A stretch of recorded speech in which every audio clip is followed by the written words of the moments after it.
বাংলাদেশে হাজার হাজার দল কাজ করছে। কোরআন বিজয়ী করার জন্য কোন দল কাজ করে? আপনার কি বিবেক নেই নাকি কুকুরের প্রসব করেছে বিবেকের উপরে? এত বড় লাগলো কেন? খালি রাজনীতির গন্ধ খুঁজে হাদিসটা কি রাজনীতি? যে ব্যক্তি কোরআন পড়ে আর কোরআনকে বিজয় করার জন্য চেষ্টা চালায়, আস্তা সাহারাহু, এজাহার মানে প্রকাশ করা, দান করানো, বাস্তবায়ন করা, কায়েম করা, বিজয় করা। কোরআন যারা বিজয় করার চেষ্টা চালাচ্ছে, আল্লাহ হালালাহু ওয়া হারামা হারামাহু, এর ভেতর বর্ণিত হালালকে হালাল হিসাবে জেনে মেনে নেয়, হারামকে হারাম জানার পরে ছেড়ে দেয়, আদখালাহুল্লাহুল জান্নাহ, সে যেন বিশ্বাস করে আল্লাহ তাকে জান্নাতে দিয়ে দিয়েছে। চেয়ারে বসলে কোরআন মানার পরিবেশ তৈরি করে দিতে পারে, ওই মানুষগুলোর পেছনে থাকতে হবে। আজ সমকামিতা প্রতিষ্ঠার জন্য দুইজন খুব বেশি কথা বলছেন, আমি নাম নিলাম না। উপদেষ্টা বানিয়েছে এই দেশের ছাত্র জনতা। আপনাদেরকে কথা বলছে না কেন? 152 জনের ভেতরে 108 জন বাংলাদেশে কোরআন প্রতিষ্ঠা হোক এই দলের কর্মী এবং নেতা। এরা সবাই মিলে আপনাকে বানিয়েছে, আর আপনি এখন সমকামিতা প্রতিষ্ঠার জন্য প্রমোট করছেন। এরা যখন বসাতে পেরেছে নামাতেও পারবে। কোরআন বিরোধী বলে সমকামিতা, এটা পুরা কোরআন বিরোধী না? সূরা আরাফের ভেতরে আল্লাহ পুরা বিস্তারিত হুদ আলাইহিস সালামের, লূত আলাইহিস সালামের জীবনী দিয়েছে। লূত আলাইহিস সালামের এটা যারা কায়েম করার জন্য চেষ্টা চালাচ্ছে, আল্লাহ বলছেন তুমি ক্ষতিগ্রস্ত, কেউ আপনাকে বাঁচাতে পারবে না। যত বড় পীরের মুরিদ হন, কোরআন যদি শুদ্ধ করে পড়তে না পারেন, বুঝতে না পারেন, মানতে না পারেন, আপনি আল্লাহর ভাষায় ক্ষতিগ্রস্ত। বলেন নাউজুবিল্লাহ। এজন্য পড়া শুরু করেন। 3 নম্বরে কোরআনে কারীম শুনতে হবে। শোনার ব্যবস্থা বাংলাদেশে ছিল, কিন্তু খুব কঠিন ছিল। কোরআনের তাফসীর, ওয়াজ এগুলো করার জন্য বাংলাদেশের এই 96% মুসলমানের দেশে 14 জায়গায় পারমিশন নেওয়া লাগতো। এটাকে আমি মিথ্যা বললাম?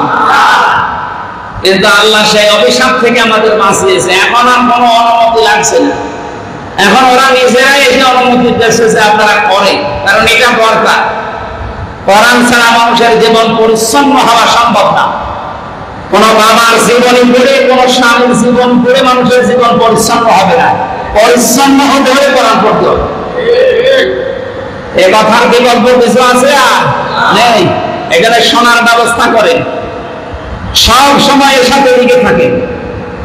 কিন্তু জালেমরা জাতে মাতাল হবে, তাহলে ঠিক আছে, ওরা সরাসরি এসে কাউকে বলে না যে আমরা কোরআন শুনতে দেবো না। কিন্তু কোরআন যেন মানুষ শুনতে না পারে এমন এমন কঠিন অবস্থা তৈরি করে দিয়েছে। 14 জায়গায় কে যাবে? ওই শেষে বলে আমার দরকার নেই, আমি ইমামের কাছে যাব। ওরা কিন্তু কোন জায়গায় সরাসরি কোন হিন্দুকে আমি অফিসারকে বলতে শুনেন না কোরআন শরীফের অনুষ্ঠান হবে না। হবে, কিন্তু 14 জায়গায় অনুমতি নেই। তাও যে সমস্ত জায়গায় অনুমতি নেওয়ার জন্য পাঠাতে হবে, মানুষের ভেতরে পড়ে যারা কোরআনের নাম শুনলে রাগ করে মেজাজ খারাপ হয়ে যায়, তাদের কাছে অনুমতি নেওয়া লাগতো। ওয়ার্ড সভাপতি, এরপরে থানা আমির, থানা সভাপতি, জেলা সভাপতি, ইউনো, ওসি, এসপি, ডিসি, এরপরে এমপি, এরপরে মন্ত্রী, এরপরে একেবারে সেই পালিয়েছে তার কাছে 14 জায়গায় নিয়ে। তারপরে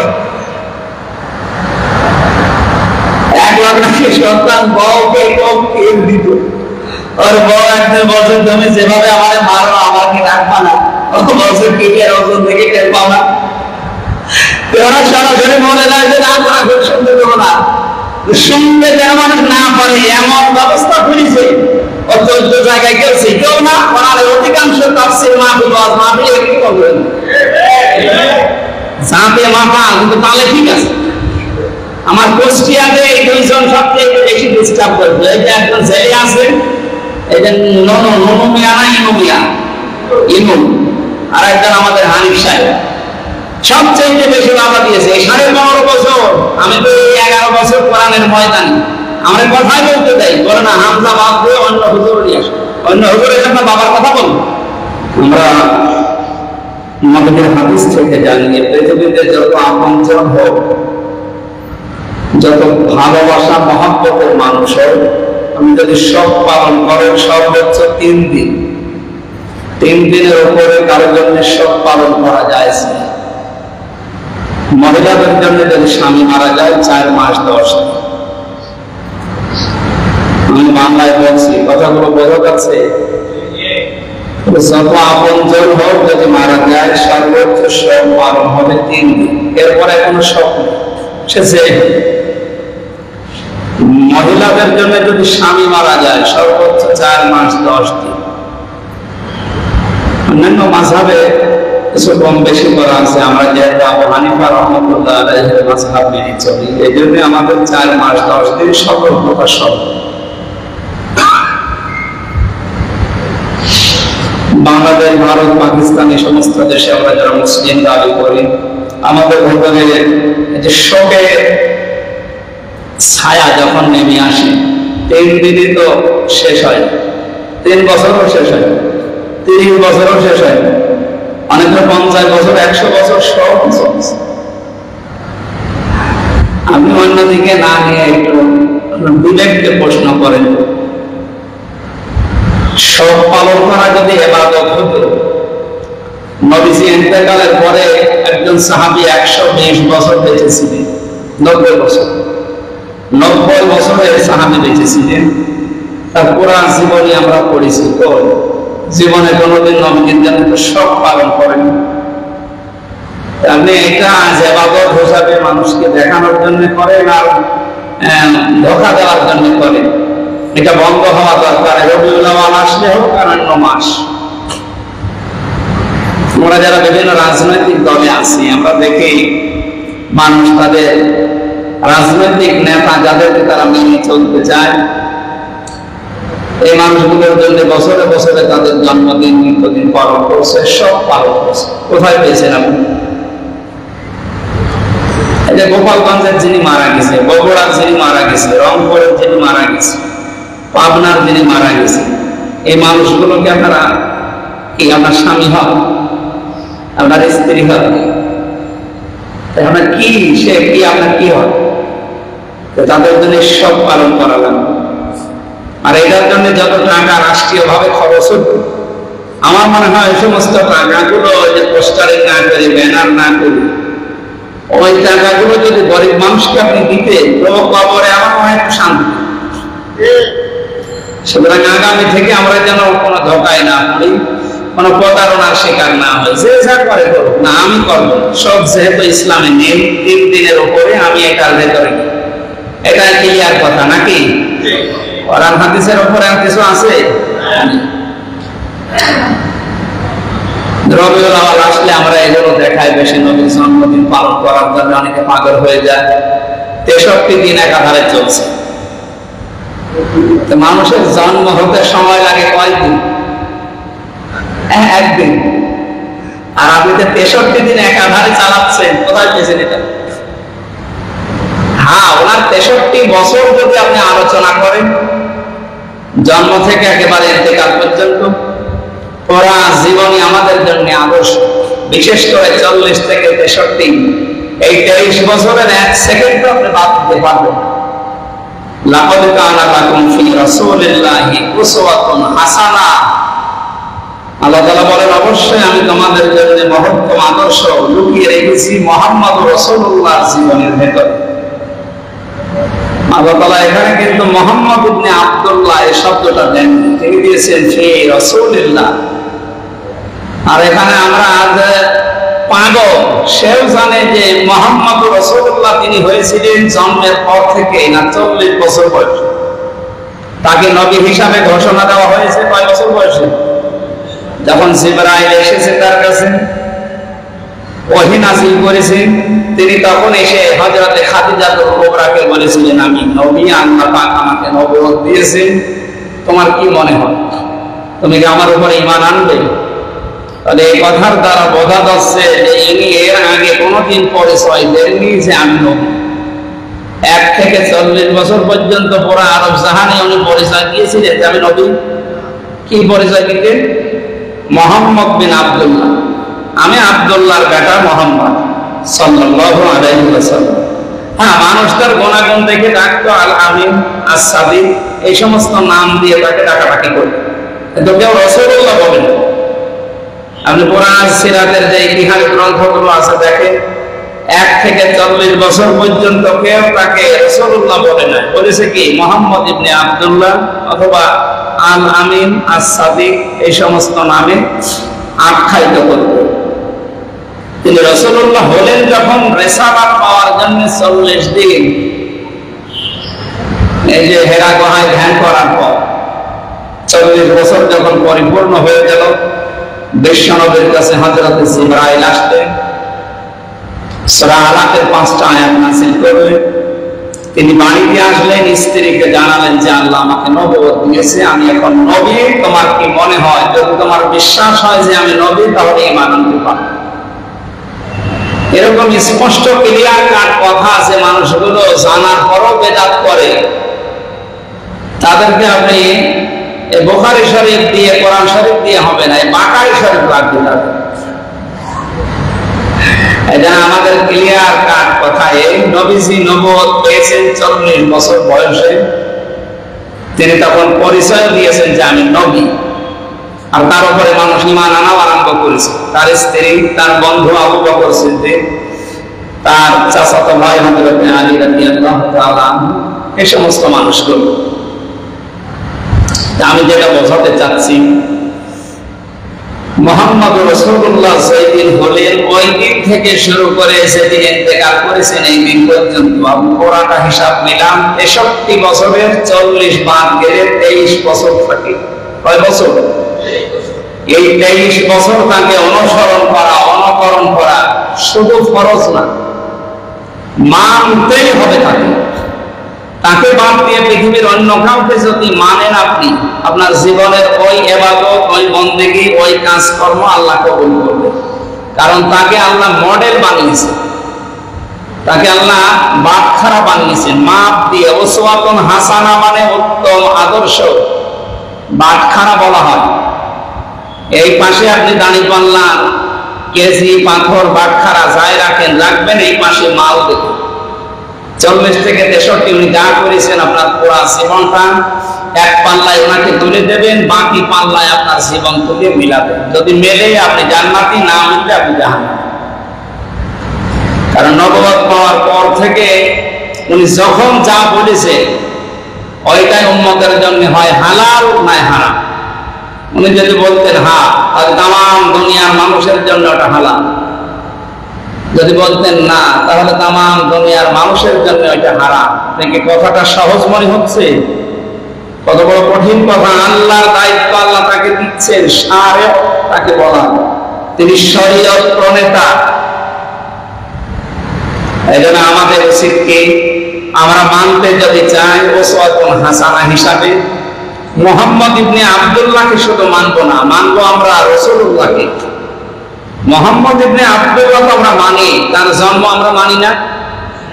একটা মানুষের যদি ইতিহাস লিখতে হয়, কোন জায়গা থেকে লেখা লাগবে? জন্ম থেকে। জন্ম তো আমরা মানি, আমাদের আসল বিষয় হচ্ছে তার প্র্যাকটিক্যাল লাইফটা, তার জীবন চরিত্রে আল্লাহ পাক যখন যা বলেছেন তখন তিনি তাই করেছেন। তখন থেকে আমা ইয়ানতিকু আনিল হাওয়া ইন হুয়া ইল্লা ওয়াহয়ুন ইউহা, তিনি কোনো কথা বলেন না যতক্ষণ জিবরাইল তাকে কোনো কথা না বলেন। জিবরাইল যতক্ষণ কোনো কথা নবীকে জানান না, যতক্ষণ আল্লাহ তাকে না শোনান। তাহলে নবীজির কথা সরাসরি কার কথা? আল্লাহর কথা। ওয়ালাউ তাকাওয়ালা আলাইনা বা'দাল আকাওয়ি লা আখাযনা মিনহু বিল ইয়ামিন সুম্মা লাকাতানা মিনহু ওয়াতিন। এই আয়াতগুলো কি নাযিল হয়েছে জন্মের পরে না 40 বছরের পর? এই সহজ কথা মানুষের মাথায় ঢোকে না। আল্লাহ তাআলা বলেন, হে নবী, আপনাকে আমি যে কোরআন দিলাম, এই কোরআনের ভেতরে যদি নিজের কোনো কথা বানিয়ে আমার নামে চালিয়ে দেন যে এটাও আল্লাহর কথা, তাহলে আমি আপনাকে আমার ডান হাত দিয়ে চেপে ধরবো আর কণ্ঠনালী কেটে ফেলে দেব। ফামা মিনকুম মিন আহাদিন আনহু হাজিসিন। আর এই বিষয়ে আমাকে বিরত রাখার পর শক্তি পৃথিবীতে আসমান জমিনে কেউ নেই। কত বড় কঠিন কথা দিলেন বলেন। কোন সময়? জন্মের পরে, এটা 40 বছরের পর। তাহলে বোঝা যাচ্ছে যে ওনাকে মানতে হবে মাস্ট বি 40 থেকে 63, এই 23 বছর। যদি কেউ 1 সেকেন্ড অস্বীকার করে সে কাফের। ক্লিয়ার হয়েছে? এর ভেতরে যদি উনি যা করেছেন 40 থেকে 63, যদি কেউ একটা কথা অস্বীকার করে যে না এটা আমি মানি না, উনি 27টা যুদ্ধের নেতৃত্ব দিয়েছিলেন। কয়টা বলেন বলেন? যদি বলেন না এগুলো দুনিয়া কাজ, এগুলো মারামারি জঙ্গিবাদী, এগুলো আমি মানি না, আপনার ঈমান থাকবে। ওই রকম পরিস্থিতি যদি কিয়ামত পর্যন্ত আসে তাহলে আপনাকেও 27টা যুদ্ধের নেতৃত্ব দেওয়া লাগতে পারে। কথা বলেন না কেন? নিজের স্ত্রী ছাড়া অন্য মহিলাকে ব্যবহার করা জায়েজ আছে কোন পর্যায়ে? যদি সেটা ওই যে বাদী হয়। এখন বাদীর সিস্টেম নেই, হয়তো বাংলাদেশে নেই, কিন্তু পৃথিবীর কোনো না কোনো জায়গায় তো আছে। অথবা এরকম সময় দুনিয়ায় আসবে যখন এরকম পরিস্থিতি আসতে পারে। আমার কথা ক্লিয়ার হয়েছে নাকি বলেন? বাদীর সিস্টেম এখন নেই। নিজের স্ত্রী ছাড়া একটা মানুষ অন্য মহিলাকে ব্যবহার করতে পারে স্ত্রীর মতো, সেটা কি? কিন্তু এখন সেই সিস্টেমটা আমাদের দেশে মনে করেন নেই। এই সিস্টেম তো পৃথিবীর কোনো না কোনো জায়গায় হয়তো এখন আছে, অথবা কিয়ামতের আগে এরকম অবস্থান তৈরি হতে পারে, না পারে না? তো তখন আপনি ওইটা কাজে লাগাবেন। মুহাম্মদ রাসূলুল্লাহর জীবনে 27টা যুদ্ধ ছিল, নিজে নেতৃত্ব দিয়েছেন। তিনি 4 ওয়াক্ত ফরজ নামাজ পর্যন্ত ছেড়ে দিয়েছিলেন জিহাদের ময়দানে কাজ করার কারণে। কিন্তু খন্দকের যুদ্ধে পরীক্ষা খননের সময় 4 ওয়াক্ত ফরজ নামাজ তিনি ছেড়ে দিয়েছিলেন। 17ই রমজান বদরের যুদ্ধ, এই সময় তিনি ফরজ রোজা আসরের আগে ভেঙে ফেলেছিলেন। বলে রোজা পরে আমরা রেখে দেব, আগে আমাদেরকে টিকে থাকা লাগবে। তো এইরকম পরিস্থিতি যদি পৃথিবীতে আমাদের সামনে আসে, তাহলে আল্লাহর দিনকে টিকিয়ে রাখার জন্য ফরজ নামাজও বাদ দেওয়া লাগতে পারে। এখন যদি বলেন ফরজ নামাজ বাদ দিয়ে দিল ঈমান আছে, রাসূলের ঈমান থাকবে কি করে? তো ফরজ রোজা বাদ দিয়ে দিলে আর ঈমান আছে, আপনি কি রাসূলের চাইতে বড় ঈমানদার? সুতরাং আপনাকে দেখতে হবে যে রাসূলুল্লাহ ফি রাসূলিল্লাহি উসওয়াতুন হাসানাহ, এই সময়টা উনি কি করেছেন। আমার কথা ক্লিয়ার যদি হন আমি সামনে যাব। তাহলে আমাদেরকে মানা লাগবে 40 থেকে 63 মাস দিয়ে। এর আগে যদি আপনি না মানেন, তার জন্ম আপনি কি করবেন? জন্ম নিয়ে তিনি জন্ম নিয়েছিলেন, তার ইতিহাস আপনি মানুষকে শোনালেন, যা পারস্যে আগুন লিবে গিয়েছেন, এরপরে আরো বিভিন্ন যে ঘটনাগুলো দেখতে পেয়েছিলেন এগুলো শোনালেন। শুনে কি লাভ? আমার তো দরকার তার জীবন থেকে কিছু দেওয়া। এই জন্য পুরাটা মাস দেখছেন সারা বাংলাদেশ মিলিয়ে বিশ্বের বিভিন্ন দেশে রাসূলের সিরাতের উপরে আলোচনা হচ্ছে। আপনি আন্তর্জাতিক জায়গাগুলো দেখেন, বিশ্বের বহু দেশে সিরাতের উপরে আলোচনা বেশি হয়। শুধু বাংলাদেশ, ভারত আর পাকিস্তানের কিছু অঞ্চলে রাসূলের মিলাদ নিয়ে আলোচনা। আপনি মিলাদ নিয়ে, মিলাদ মানে জন্ম, মিলাদ মানে কি? তার জন্ম নিয়ে আলোচনা করে আপনি কি করবেন? শুধু জিলাপি খাওয়া, খিচুড়ি খাওয়া আর মিষ্টি খাওয়া নাকি? এটা করে তো আপনার লাভ নেই। আপনার লাভ হবে তখন যখন আপনি ফি রাসূলিল্লাহ উসওয়াতুন হাসানাহ এই শব্দটা রাসূলুল্লাহর জীবনে নিজের জীবনের সাথে মিলাতে পারবেন। আল্লাহ আমাদেরকে প্রত্যেককে রাসূলের উত্তম আদর্শ 40 থেকে 63 পুরাটা আমাদের অনুসরণ করার তৌফিক দান করুন, আমিন। আমরা আজকে কোরআনে কারীম থেকে আলোচনা করার জন্য বসেছি। তার ক্লিয়ার করলাম এটা যে এই রবিউল আউয়াল আসলে আমরা শুধু জন্ম নিয়ে মিলাদ নিয়ে পড়ে থাকবো না, আমরা তার সিরাতটা অনুসরণ করার জন্য চেষ্টা চালাবো। গত সপ্তাহে বলেছিলাম না যে 2 জন চাচা শুধু মিলাদে জন্মে আনন্দ করেছিল, কিন্তু তার সিরাতে তার আদর্শ তারা মানে না, এই জন্য 2 জনেই জাহান্নাম। একজন আবু লাহাব আর একজন আবু তালেব। এ ব্যাপারে কোনো সন্দেহ আছে তারা যে জাহান্নামী? আল্লাহ তাআলা কোরআনে ঘোষণা দিয়েছেন। আবু তালেবের ব্যাপারে সূরা তাওবার 113 নম্বর আয়াতে, আর আবু লাহাবের ব্যাপারে তো পুরো একটা সূরা আছে, সায়াসলা নারান যাতা লাহাব।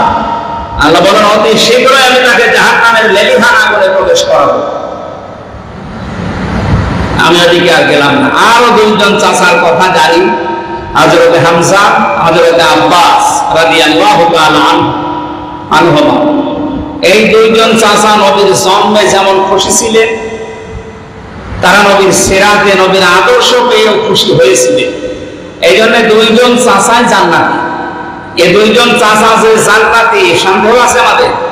কোরআনে কারিমে আল্লাহ তাদের নামে আয়াত নাযিল করেছেন, রাদিয়াল্লাহু আনহুম ওয়া রাদু আনহু। আমি আল্লাহ তাদের উপরে রাজি হয়ে গেছি, তারাও আমার উপরে রাজি। যালিকা লিমান খাশিয়া রাব্বা, কারণ তারা তাদের রবকে ভয় করে চলেছে। এখানে হযরতে আব্বাসের জীবনী পড়তে গিয়ে আজকে পেয়েছি, এই যে বৈষম্য বিরোধী ছাত্র আন্দোলনে যারা নিজেদের পরিচয় গোপন রেখে জালেমদেরকে বিদায় করার জন্য কৌশলে কাজ করেছে, অথচ এই শব্দটাকে নিয়ে অনেকে আজ ফতোয়াবাজি করছে, অনেক মুনাফিক করছে, অনেক আলেম নামে জালেম পর্যন্ত এখন ফতোয়াবাজি করছে। ও পরিচয় গোপন করে ও জালেমদের সাথে মিশে থেকে আবার এই কাজ করলো কি করে? এটা তো নিজে করেনি, আমি ইতিহাস থেকে অনেকগুলো পয়েন্ট এনেছি। আপনারা কি জেগে আছেন তো? শিক্ষার জন্য বলছে এই কারণে, কারণ এটা তোমাদের দরকার। বাস্তবে মানুষ শুধু ভুল বোঝে। আমি একটু মিলান, আমি কয়েক মিনিটের ভেতরে এই তথ্যটা একটু উপস্থাপন করছি।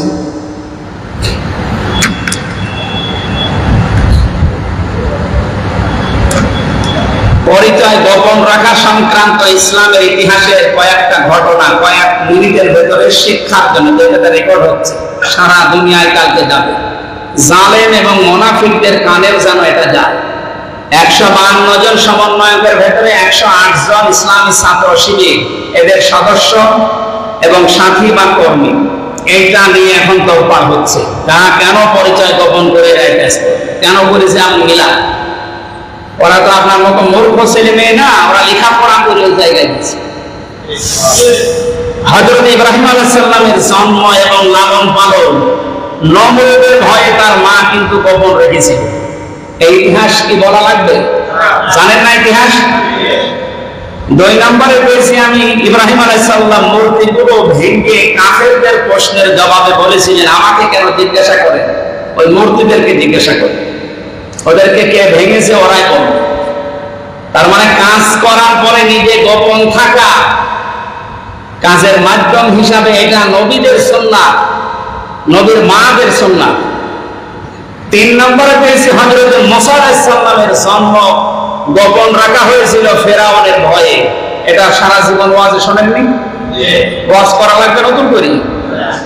4 নম্বরে পেয়েছি মুসা আলাইহিস সালামের বোনের পরামর্শে পরিচয় গোপন করে তার নিজের মাকে দুধ মা হিসাবে নিয়োগ দিয়েছিলেন তার বোন।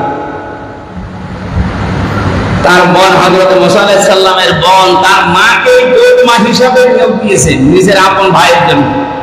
পরিচয় কি ওপেন করি না গোপন করি? হযরত ইউসুফ আলাইহিস সালাম মিশরের বাদশা হয়ে নিজের ভাইদের কাছে নিজের পরিচয় গোপন করেছিলেন এবং পুনরায় যখন তারা পিতাকে নিয়ে তার দরবারে হাজির হবেন তখন তিনি তার পরিচয় প্রকাশ করেছিলেন। এটা শুনেছেন কোনদিন? ইউসুফ জুলিখা এই সিরিয়াল যারা দেখেন না, কোনদিন নামই শোনেননি, এসে টিভিতে দেখায়। আমরা জেলখানার ভেতরে তো ওটা বাধ্য হয়ে দেখা লাগে, সবাই তো কি করবো, যদিও অশ্লীল কিছু এরকম কিছু ভেতরে নেই, তারপর হযরত ইউসুফ আলাইহিস সালামের পুরা জীবনীটা ওরা তুলে ধরার চেষ্টা চালিয়েছে। তো উনি প্রথমবার কিন্তু পরিচয় দেননি ভাইদের কাছে, পরবর্তীতে যখন বাবাকে নিয়ে আসার কথা জানিয়েছেন তখন তার পরিচয় ওপেন করেছিলেন ভাইদের সামনে। 7 নম্বরে পেয়েছি আমাদের নবী মুহাম্মদ রাসূলুল্লাহ সাল্লাল্লাহু আলাইহি ওয়াসাল্লাম ইসলাম প্রচারের প্রথম কয়েক বছর গোপনে তিনি কাজ করেছিলেন না প্রকাশ্যে? বলেন হযরত ওমর রাদিয়াল্লাহু তাআলা আনহু ছাড়া 40 জন সাহাবী গোপনে ইসলাম কবুল করেছিলেন, প্রকাশ করেন। এখানে আরেকটা বিষয় আছে, সাফা পাহাড়ের পাদদেশে দারুল আরকামে ঘরটাই ছিল ইসলামের গোপন শিক্ষা কেন্দ্র। এখানে গোপনে শিক্ষা দেওয়া হতো। বাংলাদেশ ইসলামী ছাত্র শিবির গোপনে যে কাজগুলো করেছে, জালেমদের বিদায়ের পেছনে তাদের যে ভূমিকা, আমার মনে হয় এই 108 জন প্রত্যেককে 152 জনই প্রাপ্তি পাওয়ার যোগ্যতা। 108 জন যারা গোপনে কাজ করে এই কাজটা আপনাকে এনে দিল, মত প্রকাশের স্বাধীনতা এনে দিল, আমার মনে হয় তাদেরকে প্রত্যেক থানায় জেলায় জেলায় অন্তত সংবর্ধনা দেওয়া দরকার। মুনাফিকরা কি ফতোয়াবাজি করছে দেখেন। এরপরে পেয়েছি রাসূলুল্লাহ সাল্লাল্লাহু আলাইহি ওয়াসাল্লামের হিজরত হয়েছিল প্রকাশ্যে না গোপনে? গোপনে যে ইসলামের কাজ করা জায়েজ আছে, এরপরে আর কি ফতোয়া লাগবে? এরপরে পেয়েছি রাসূলুল্লাহ সাল্লাল্লাহু আলাইহি ওয়াসাল্লামের এইটা বলার জন্য আমি এই তথ্যগুলো নিয়ে আসলাম। বিশ্বনবীর আপন চাচা যার নাম বললাম হযরত আব্বাস রাদিয়াল্লাহু তাআলা আনহু, তিনি কিন্তু গোপনে মুসলিম ছিলেন। তার জীবনী আজকে আমি পড়লাম। তিনি গোপনে মুসলমান ছিলেন, অথচ আবু জেহেলের ভয়ে বদরের যুদ্ধে নবীজির বিপক্ষে অবস্থান নিয়ে অবস্থান নিয়েছিল, নবীজির বিপক্ষে আবু জেহেলের সাথে। তাহলে ইসলামের ছাত্র শিবির এই 15.5 বছর, এই যে এস এম ফরাদের নাম বলা হচ্ছে ঢাকা বিশ্ববিদ্যালয়ের সেক্রেটারি শিবিরে, যে এই ছাত্রলীগের কমিটিতে ওর নাম আছে, আবার এই কমিটিতে নাম, তাহলে মুনাফিকি করলো। আপনি নবীর চাচা হযরত আব্বাসকে মুনাফিক বলতে পারবেন? তো উনি তো আবু জেহেলের ভয়ে ইসলাম গ্রহণ করেছিলেন গোপনে, কিন্তু প্রকাশ করেননি। প্রকাশ করলে ওই সময় সমস্যা ছিল। এটা একটা হিকমা। এটা কি? উদউ ইলা সাবিল রাব্বিকা বিল হিকমাতি ওয়াল মাউইযাতিল হাসানা ওয়াজাদিলহুম বিল্লাতী হিয়া আহসান। আল্লাহ বলেন আমার দিকে ডাকো, হিকমতের সহিত ডাকো। হিকমতের 4টা অর্থ আছে, তার ভিতরে এটা একটা। স্থান কাল পাত্র ভেদে আপনাকে পাল্টাতে হবে। আমি শেষ করি, এরপরে যাচ্ছি। নবীজির বিপক্ষে জিহাদের ময়দানে আল্লাহর নবীর বিপক্ষে আবু জেহেলের পক্ষ নিয়ে অবস্থান নিয়েছে, অথচ তিনি মুসলমান গোপন। এস এম ফরহাদ যা করেছে আমার মনে হয় নবীর চাচা হযরত আব্বাসের সাথে পুরাটা মিলে গেছে। আপনি মিলান একেবারে খাপের খাপ, মুনতাজের বাপ মিলে যাবে। এরপর বেশি রাসূলুল্লাহ সাল্লাল্লাহু আলাইহি ওয়াসাল্লাম, রাসূল সাল্লাল্লাহু আলাইহি ওয়াসাল্লাম এবং সাহাবীরা যে যুদ্ধগুলোকে পরিচালনা করেছেন তার বেশিরভাগই তথ্য গোপন, এবং সাহাবায়ে কেরাম বা সৈনিকরা জানতেনই না যে এখন কি করা লাগবে। এটা শুধু রাসূলুল্লাহ নিজে জানতেন। এটা ছিল যুদ্ধের একটা অংশ। অতএব বোঝা গেল প্রাণের ভয় থাকলে প্রাণ বাঁচানোর জন্য নিজের পরিস্থিতি গোপন রাখা বৈধ।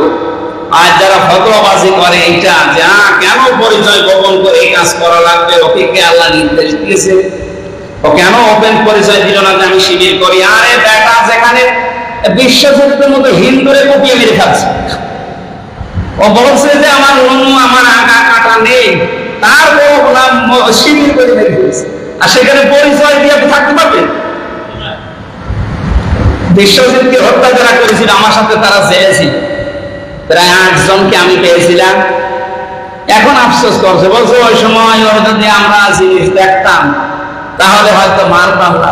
চিন্তা করতে ও মেরে ফেলার জন্য কত উদ্গ্রীব, মেরে ফেলাই লাগবে, শিবিরের নাম দিয়ে মেরে ফেলছে। আমি এরকম কঠিন পরিস্থিতিতে এখনো পর্যন্ত ফতোয়াবাজি করে যাচ্ছেন। আমি তথ্যগুলো আজকে উপস্থাপন করলাম এই কারণে, যারা এগুলো করছেন তারা থামবেন। এটা কৌশল, এটা রাসূলুল্লাহ এবং নবীদের মাদের থেকে, সাহাবীদের থেকে তারা নিয়েছে। কারণ এরা তো আর জেনারেল দলের মতো না। ইসলামী ছাত্র শিবির, ইসলামী ছাত্রী সংস্থা, এই দুইটাতে যেতে হলে ধাপে ধাপে যাওয়া লাগে। ৭৩টার উপরে বই পড়া লাগে, পরীক্ষা দেওয়া লাগে, লেখা লাগে। এমনি এমনি হয় না। এই জন্য বাস্তবতা এটাই, ওনারা যা করেছেন বুঝে শুনে করেছেন। আল্লাহ আমাদেরকে এখন মুক্ত ভাবে কথা বলার একটা পরিবেশ তৈরি করে দিল। ওনাদের জন্য দোয়া করা দরকার কি, আরো ফতোয়া আছে।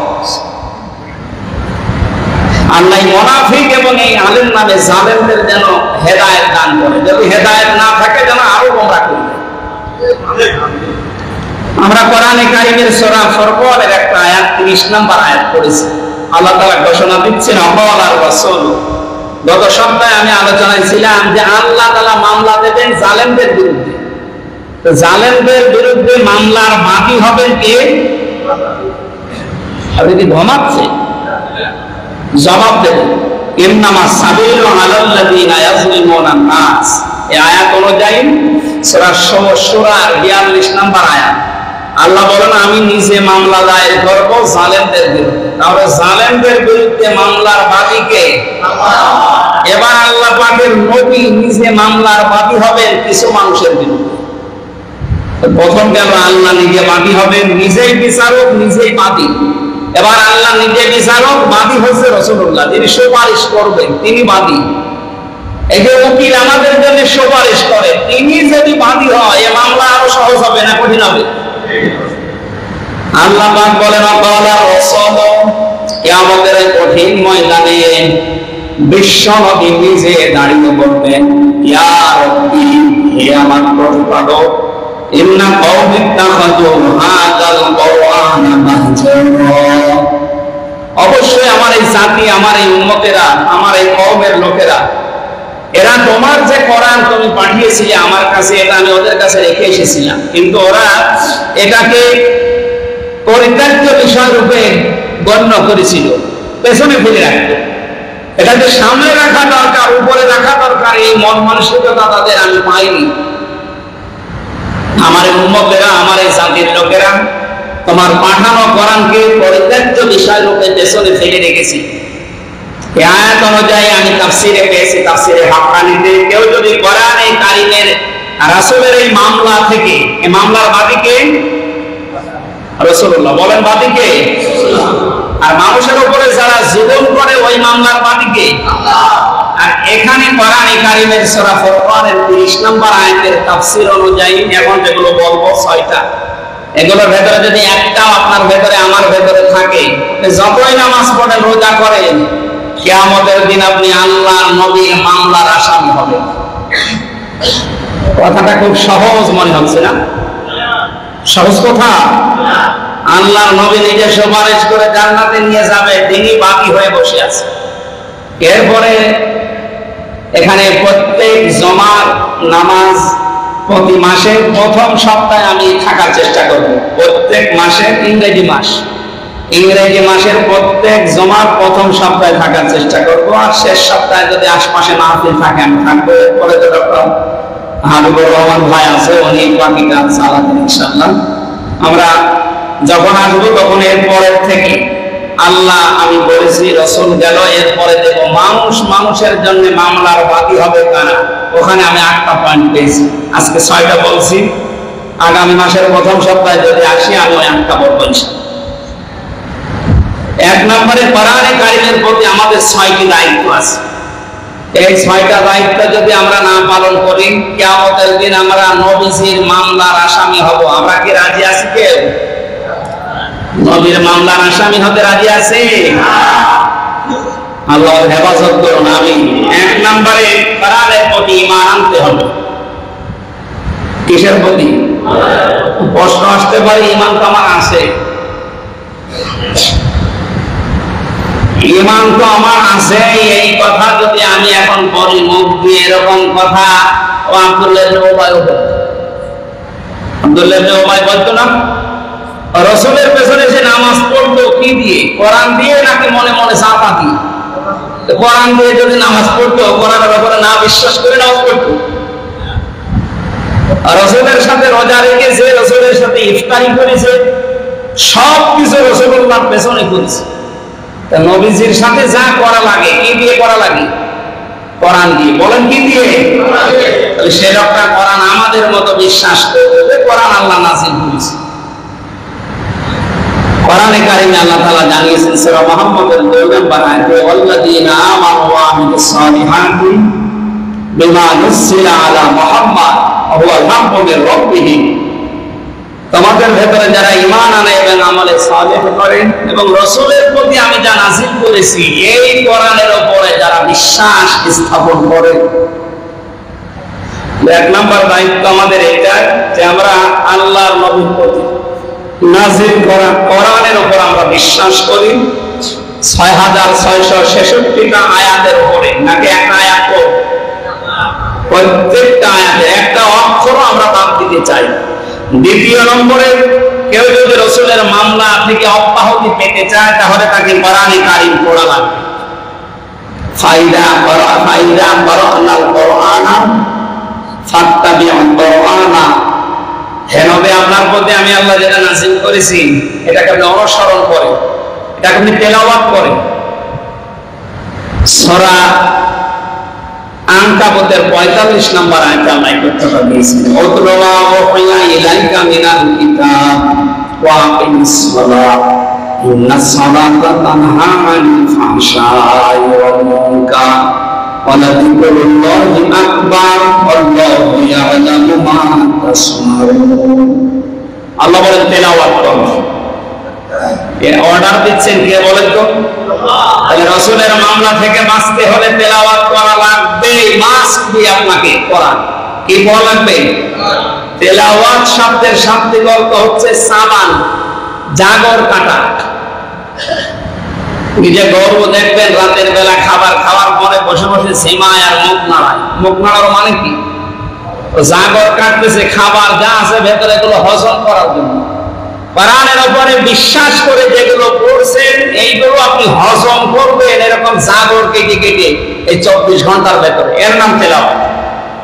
কথা বোঝাতে পেরেছি?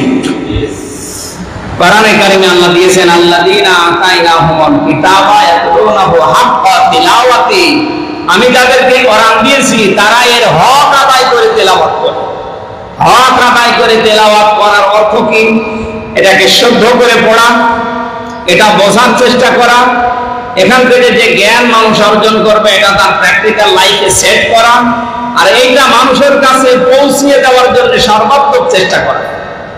এই চারটা বিষয় মেনে নিয়ে যারা কোরআন পড়ে উলাইকা ইউমিনুনা বি, এরাই আমার কোরআনে বিশ্বাসী। আল্লাহ কিন্তু উলাইকা শব্দটা দিয়েছেন। আল্লাহ মনে হচ্ছে তার কুদরতের আঙ্গুল এইভাবে করে দেখাচ্ছে যে এই চারটা হক আদায় করে যারা পড়লো উলাইকা, এই মানুষগুলো ইউমিনুনা বি, আমার কোরআনে এরাই শুধু বিশ্বাসী। অমা ইয়াকফুর বিহি, আর এই চারটা বিষয় যারা মানে না, শুধু ওই পড়ে যাচ্ছেন কিন্তু বাকি এখনো তিনটা আছে, এখানে বোঝার চেষ্টা করা, শুদ্ধ করে পড়া, এরপরে এটা নিজের জীবনে সেট করা, মানুষের কাছে পৌঁছিয়ে দেওয়ার নিয়ত করা, এগুলো তার ভেতরে নেই। শুধু পড়তেছে এক অক্ষরে 10 নেকি, মাস্ট বি আপনার নেকি হবে। কিন্তু কোরআন যে উদ্দেশ্যে আল্লাহ নাযিল করেছিলেন হাক্কা তিলাওয়াতি, এর পারপাস আদায় হবে না। আমি কথা বোঝাতে না পারলে আবার রিপিট করছি, শুধু যারা তেলাওয়াত করছেন এক অক্ষরে 10 নেকি পাওয়ার জন্য নেকি আপনার হবে, কিন্তু হাক্কা তিলাওয়াতি হবে না। হক আদায় করে পড়তে হলে শর্ত কয়টা? সবাই বলেন। এগুলো তো আমি বানাচ্ছি নাকি? আপনি তাফসীরে ফি জিলালিল কোরআন সাইয়্যিদ কুতুব এই আয়াতের ব্যাখ্যায় 4টা শব্দ দিয়েছে। শুদ্ধ করে পড়তে হবে আপনাকে। এই যে শুদ্ধ করে পড়া, এই নির্দেশ কি হামজা না আল্লাহ? রাত্তিলিল কোরআনা তারতিলা, হেনবি কোরআন পড়লে আপনি স্পষ্টভাবে থেমে থেমে সহিষ্ণুভাবে পড়বেন, এই নির্দেশ কার?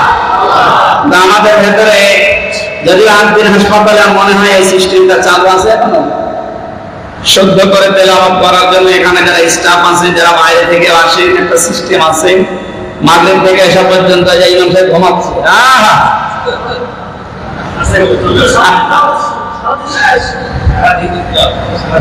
সারাদিন পড়ানো হয় অনেক। এখানে দেখলাম, কালকে আমি ছিলাম তো মাগরিবের সময়, পরশুদিন দেখেছি এখানে পড়াচ্ছে। আপনারা চেষ্টা করবেন শুদ্ধ করে পড়া, যে কোনো হাফেজ মাওলানা এবং কারি সাহেব আছে, এনারা শুদ্ধ করে পড়াবে আশা করছি।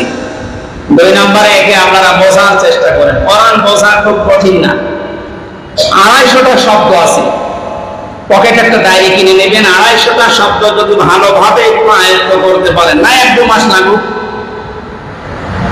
আপনি দেখবেন কোরআন শরীফ পড়লেই বুঝবেন ওয়া মানে কি, কলা মানে কি, আল্লাযিনা মানে কি, এরকম 250টা শব্দ মানে দেখবেন আপনি যেখানে সেখানে পড়লেই হয় বুঝবেন, না কেউ পড়লে আপনি বুঝতে পারবেন। আমি যেমন কোরআনের আয়াত বা আরবি যে কোনো কিছু পড়লে বাংলার আমার পড়া লাগে না, আমি বুঝেছি আমি কি বলতে চাই। আপনার কাছেও এরকম হয়ে যাবে। আমার নয় শব্দ আরো বেশি আয়ত্ত আছে, আমার সহজ হয়। আপনি 250টা করেন না, প্রতিদিন 5টা করে করেন, দেখেন 1-1.5 মাসে হয়ে যাবে ইনশাআল্লাহ। আমরা চেষ্টা চালাবো তো, নয়তো আপনি মামলার আসামি হয়ে যাচ্ছেন হামজা না রসুলে। আপনি কোরআনেই বিশ্বাস করেন না, খালি এক অক্ষর তেলাওয়াত করে 10টা নেকি পাচ্ছেন, তো নেকি কি হবে আপনি যদি বিশ্বাসী না হয়ে থাকেন?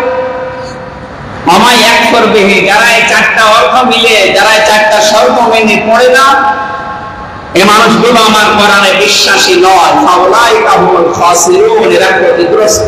এই কথা বলছেন কে? কত বড় কঠিন কথা। আল্লাহ বলছেন তুমি ক্ষতিগ্রস্ত, কেউ আপনাকে বাঁচাতে পারবে না। যত বড় পীরের মুরিদ হন, কোরআন যদি শুদ্ধ করে পড়তে না পারেন, বুঝতে না পারেন, মানতে না পারেন, আপনি আল্লাহর ভাষায় ক্ষতিগ্রস্ত। বলেন নাউজুবিল্লাহ। এজন্য পড়া শুরু করেন। 3 নম্বরে কোরআনে কারীম শুনতে হবে। শোনার ব্যবস্থা বাংলাদেশে ছিল, কিন্তু খুব কঠিন ছিল। কোরআনের তাফসীর, ওয়াজ এগুলো করার জন্য বাংলাদেশের এই 96% মুসলমানের দেশে 14 জায়গায় পারমিশন নেওয়া লাগতো। এটাকে আমি মিথ্যা বললাম? কিন্তু আল্লাহ সেই অভিশাপ থেকে আমাদের বাঁচিয়েছে। এখন আর কোনো অনুমতি লাগছে না। এখন ওরা নিজেরাই এসে অনুমতি দিচ্ছে আপনারা করেন, কারণ এটা দরকার।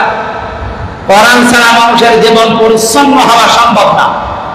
কোন বাবার জীবনী পড়ে, কোন স্বামীর জীবন পড়ে মানুষের জীবন পরিচ্ছন্ন হবে না। পরিচ্ছন্ন হতে হলে কোরআন পড়তে হবে। এ কথার বিকল্প কিছু আছে? আর নেই। এখানে শোনার ব্যবস্থা করেন, সব সময় এর সাথে লিখে থাকে। কিন্তু জালেমরা জাতে মাতাল হবে, তাহলে ঠিক আছে। ওরা সরাসরি এসে কাউকে বলে না যে আমরা কোরআন শুনতে দেবো না। কিন্তু কোরআন যেন মানুষ শুনতে না পারে, এমন এমন কঠিন অবস্থা তৈরি করে দিয়েছে। 14 জায়গায় কে যাবে? ও শেষে বলে আমার দরকার নেই, আমি ইমামত আছে জানব। ওরা কিন্তু কোন জায়গায় সরাসরি কোন হিন্দুকে আমি অফিসারকে বলতে শুনেছি না কোরআন শরীফের অনুষ্ঠান হবে না। হবে, কিন্তু 14 জায়গায় অনুমতি নেই। তাও যে সমস্ত জায়গায় অনুমতি নেওয়ার জন্য পাঠাতে হবে, মানুষের ভেতরে পড়ে। যারা কোরআনের নাম শুনলে রাগ করে মেজাজ খারাপ হয়ে যায়, তাদের কাছে অনুমতি নেওয়া লাগতো। ওয়ার্ড সভাপতি, এরপরে থানা আমির, থানা সভাপতি, জেলা সভাপতি, ইউনো, ওসি, এসপি, ডিসি, এরপরে এমপি, এরপরে মন্ত্রী, এরপরে একেবারে সেই পালিয়েছে তার কাছে 14 জায়গায় গিয়ে তারপরে সন্তান বউকে দিত। ওর বউ একদিন বছর তুমি যেভাবে আমাকে মারো, আমাকে রাখবা না। বছর কেটে ওজন থেকে টের পাবা। ওরা সরাসরি মনে নেয় যে না এখন শুনতে দেবো না, শুনতে যেন মানুষ না পারে এমন ব্যবস্থা করেছে। ও 14 জায়গায় গেছে কেউ না। ওনার অধিকাংশ তাফসীর মাহফিল, ওয়াজ মাহফিল একটু করবেন সাথে মাথা, কিন্তু তাহলে ঠিক আছে। আমার কুষ্টিয়াতে এই 2 জন সবচেয়ে বেশি ডিস্টার্ব করবে। এই যে একজন ছেলে আছে, এটা ননু মিয়া না ইনু মিয়া, ইনু, আর একজন আমাদের হানিফ সাহেব, সবচেয়ে বেশি বাধা দিয়েছে। 15.5 বছর, আমি তো 11 বছর কোরআনের ময়দানে আমরা কথাই বলতে দেই, বলে না হামজা বাদ দিয়ে অন্য হুজুর নিয়ে আসো, অন্য হুজুরের সামনে বাবার কথা বলবো।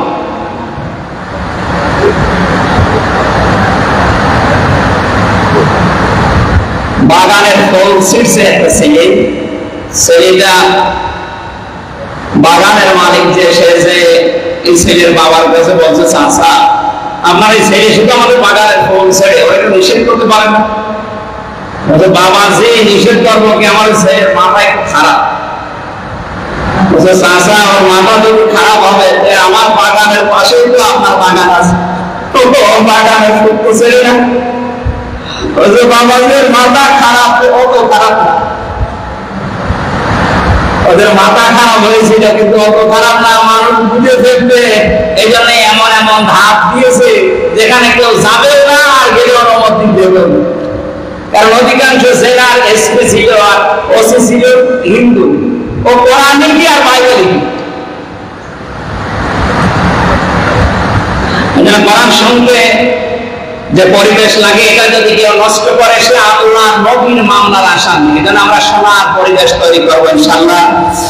4 নম্বরে পেয়েছি, এটা সূরা আরাফের ভেতরে আছে। কোরআন যখন আপনি শুনতে চান তখন 2টা শর্ত মানবেন।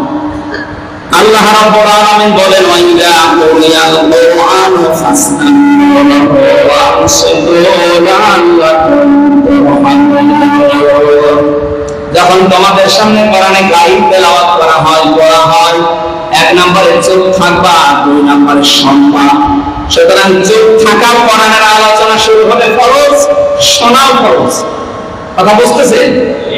এগুলোর সিস্টেম যেন কিয়ামতের আগে বাংলাদেশে আর বন্ধ কেউ করতে না পারে, সেইটার জন্য কোরআনে কারিমের ৫ নম্বর হচ্ছে কোরআনে কারিমকে বুঝতে হবে। আফালা ইয়াতাদাব্বারুনাল কোরআন আম আলা কুলুবিন আকফালুহা, সূরা মুহাম্মদের ৪৭ নম্বর আয়াতে আছে, সূরা নিসার ৮২ নম্বর আয়াতে আছে। আল্লাহ তাআলা বলেন এই কোরআনকে বোঝার জন্য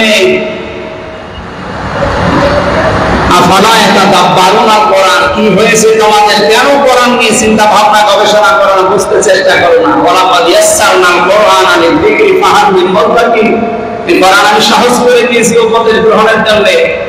এর বড় কি কেউ উপদেশ গ্রহণ করতে চায় না? আল্লাহ আফসোস করছে। আল্লাহর আফসোস আমরা থাকতে দেব? আজকে থেকে জীবন প্রাণ সব যন্ত্রণা শেষ হয়ে যাক, আমি বলবো যেভাবে এটা বোঝার জন্য যা যা করা লাগে আমি তাই করবো। আমার অল্প যদি খরচ করা লাগে কোরআন বোঝার জন্য আমি খরচ করবো। আমি ২০১৭ সালের বা ১৬ সালের দিকে রাজবাড়িতে একটা মাহফিলে বললাম, তাফসীর মাহফিলে আমি কথা বলার সময় কয়েকটা পয়েন্ট বলেছিলাম কোরআন বোঝার উপকারিতা সম্পর্কে। ওখানে যিনি সভাপতি ছিলেন ওই লোকটা হচ্ছে ওই বাবার মুরিদ, ফরিদপুরের যে আল্লাহর ওলি আছে না আগ্রসী, এখানকার মুরিদ। মানে আলোচনা শেষ করার পরে ওনার বাড়িতে যখন খাবার খেতে গেছে আমার বছর, আমি প্রত্যেক বছরে আমার বাবার জন্য আমার যে বিশাল ব্যবসা, এই ব্যবসার কারণে আমি মনে করতাম এই বাবাই আমার রব, বাবাই আমার সব, এই বরকত মনে হয় বাবাই আমার দেয়।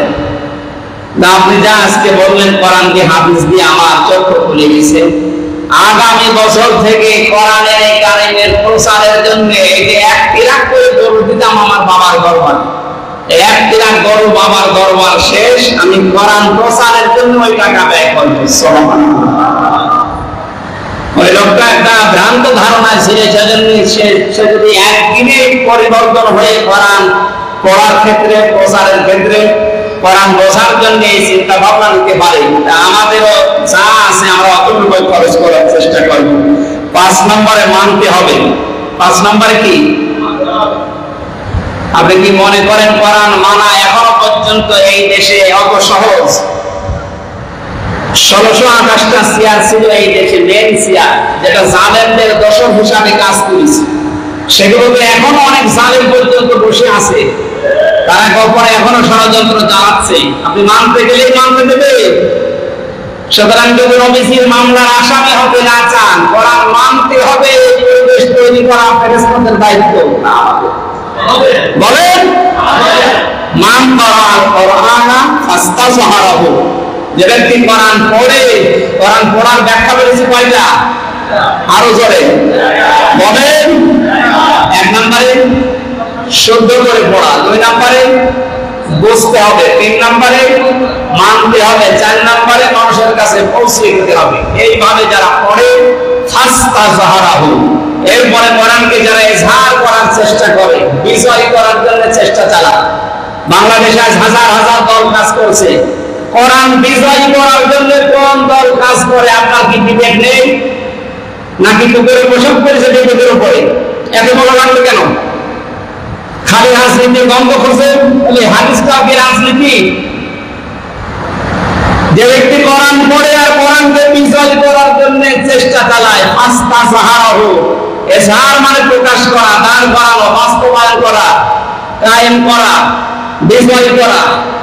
কোরআন যারা বিজয় করার চেষ্টা চালাচ্ছে, আহাল্লা হালালাহু ওয়া হারামা হারামাহু, এর ভেতরে বর্ণিত হালালকে হালাল হিসাবে জেনে মেনে নেয়, হারামকে হারাম জানার পরে ছেড়ে দেয়, আদখালাহুল্লাহুল জান্নাহ, সে যেন বিশ্বাস করে আল্লাহ তাকে জান্নাতে দিয়ে দিয়েছে।